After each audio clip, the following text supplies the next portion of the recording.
Assalamualaikum dan selamat datang ke Pala Bola News. Seperti biasa, Pala Bola News akan menyajikan berita bola sepak terbaik kepada anda semua pada setiap hari.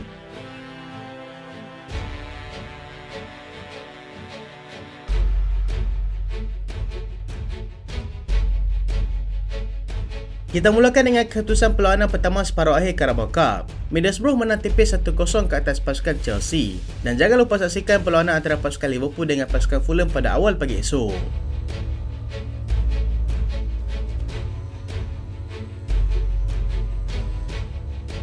Middlesbrough kejutkan pasukan Chelsea dalam perlawanan pertama. Chelsea memilih jalan sukar untuk menghadapi perlawanan kedua separuh akhir Carabao Cup apabila tewas 1-0 kepada pasukan Middlesbrough pada awal pagi tadi. Chelsea sememangnya menguasai perlawanan lebih daripada 70%, tetapi itu tidak menghalang Middlesbrough untuk mencuri beberapa peluang dalam perlawanan ini. Bagi Chelsea pula, mereka gagal menjurahkan 4 peluang keemasan dalam separuh masa pertama, memperlihatkan situasi sebenar tahap ketajaman barisan serangan pasukan Chelsea. Middlesbrough pula berjaya menggunakan peluang terhidang pada minit ke-37 menerusi Hayden Hackney yang dibantu oleh Isaiah Jones. Dalam babak kedua pula, Chelsea hanya mampu untuk menguasai bola berbanding mencipta peluang, serta barisan pertahanan yang begitu berdisiplin yang dimiliki oleh pasukan Middlesbrough menyebabkan pasukan Chelsea terus buntu untuk mencari gol penyamaan.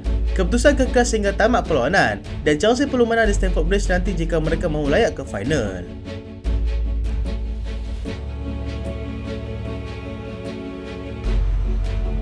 Trent Alexander-Arnold alami kecederaan.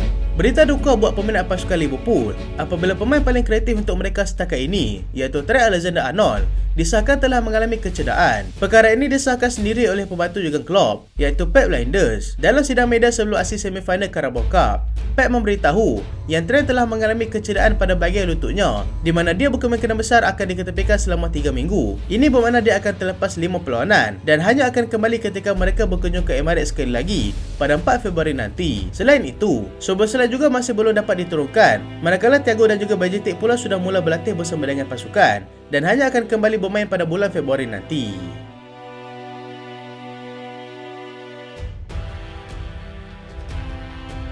Gerrard Piqué umum kembali ke dunia bola sepak. Legenda bola sepak dunia, Gerrard Piqué, mengumumkan yang dia akan kembali dalam dunia bola sepak selepas setahun dia mengumumkan untuk bersara daripada bidang tersebut. Dia mengumumkan persaraannya secara rasmi pada bulan November 2022.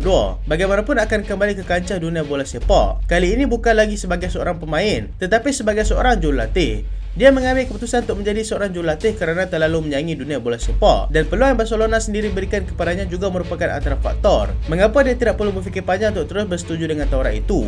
Buat masa ini, dia belum lagi mendedahkan peranan terbarunya bersama dengan pasukan Barcelona dan berjanji akan mendedahkan sepenuhnya menjelang hujung minggu nanti.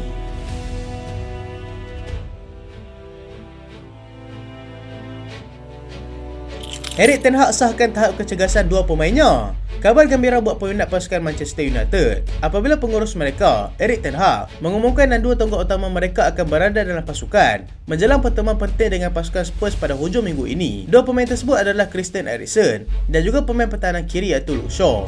Eriksen disahkan cergas dan berkemungkinan besar akan kembali bersama dengan skuad utama. Manakala untuk Luke Shaw pula, sudah semakin pasti untuk berada sekurang-kurangnya di bangku simpanan selepas masalah hamstring yang dihadapinya semakin pulih. United yang kini berada di tangga ke-8 Liga akan terus menentang pasukan Spurs di Old Trafford dengan Messi wajib menang bagi mengelakkan lagi mereka daripada terus menjauhi kedudukan 4 ataupun 6 terbaik dalam Liga.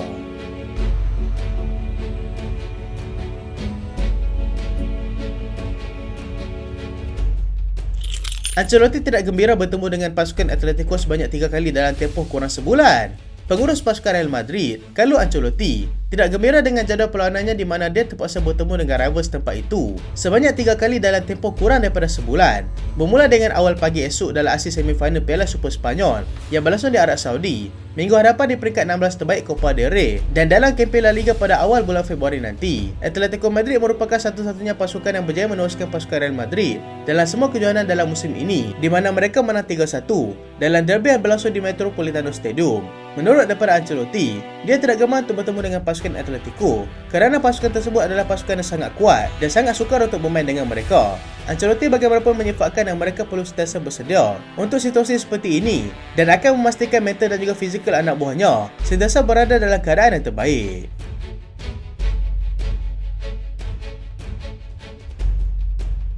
Kita ke perkembangan terkini jendela perpindahan bulan Januari.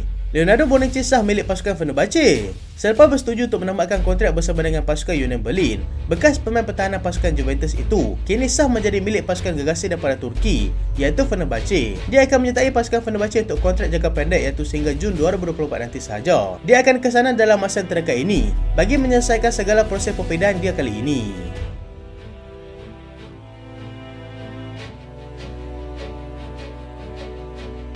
Bayern cuba halang perpindahan Dragusin ke pasukan Spurs. Bayern Munich kini mula bertindak untuk menghalang pemain pertahanan pasukan Genoa, Radu Dragusin, dari melengkapkan perpindahannya ke pasukan Spurs dalam masa terdekat ini. Genoa sudah hampir bersetuju dengan syarat yang diberikan oleh pasukan Spurs, di mana mereka akan menyertakan sekali jet spend dalam perjanjian tersebut sebagai pemain yang akan bermain secara pinjaman di sana, serta membayar nilai 30 juta euro untuk pemain tersebut.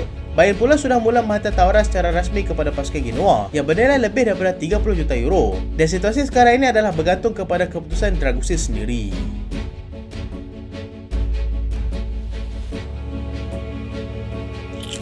Real Madrid minta Alphonso Davies tidak tandatangani kontrak baru.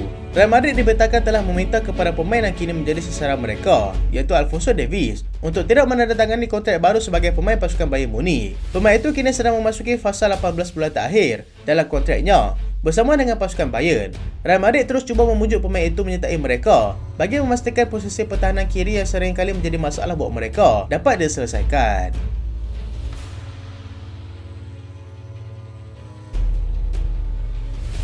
Dua pemain berkemungkinan akan tinggalkan pasukan Everton. Dua bintang utama pasukan Everton pada ketika ini, iaitu Jarrad Braithwaite dan juga Amadou Onana, berkemungkinan besar akan meninggalkan pasukan dalam bulan Januari ini. Braithwaite kini sedang dinilai oleh pengurus pasukan Real Madrid yang juga bekas pengendali mereka iaitu Carlo Ancelotti, di mana dia mula mendapat peluang untuk bermain semasa Ancelotti berada di sana. Amadou Onana pula kini menjadi sasaran untuk pasukan Arsenal dan pemain itu dikatakan berminat untuk menyertai The Gunners.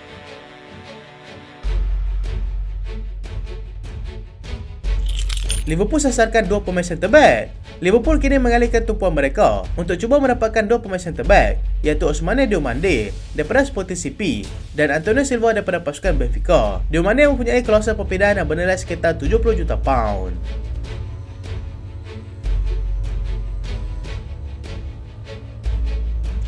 Manchester City semakin hampir untuk bawa masuk Joshua Kimmich. Manchester City semakin hampir untuk membawa masuk pemain tengah pasukan Bayern, Joshua Kimmich, pada nilai 25 juta pound. Tetapi ianya hanya akan berlaku pada musim panas nanti. Selain pasukan City, Liverpool dan juga pasukan Manchester United juga berminat untuk mendapatkan pemain tersebut.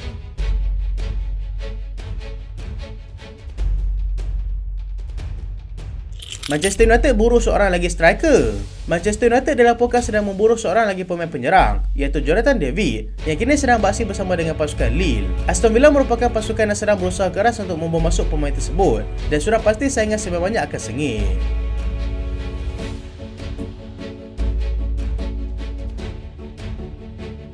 Chelsea kejar masa untuk dapatkan Paulo Dybala. Chelsea kini sedang bersaing dengan masa kerana mereka hanya mempunyai masa kurang daripada seminggu untuk mereka mengaktifkan klausul perpindahan Paulo Dybala di Roma. Nilai klausul tersebut sekitar 12 juta euro, tetapi Chelsea perlukan sedikit masa lagi untuk melakukan penelitian terhadap pemain itu.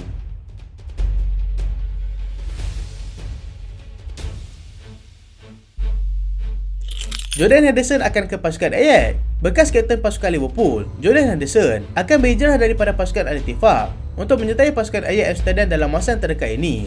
Perkara ini berlaku selepas hanya beberapa bulan dia berada di sana. Perbincangan masih lagi berjalan dan belum ada apa-apa kata putus yang melibatkan kedua pasukan setakat ini.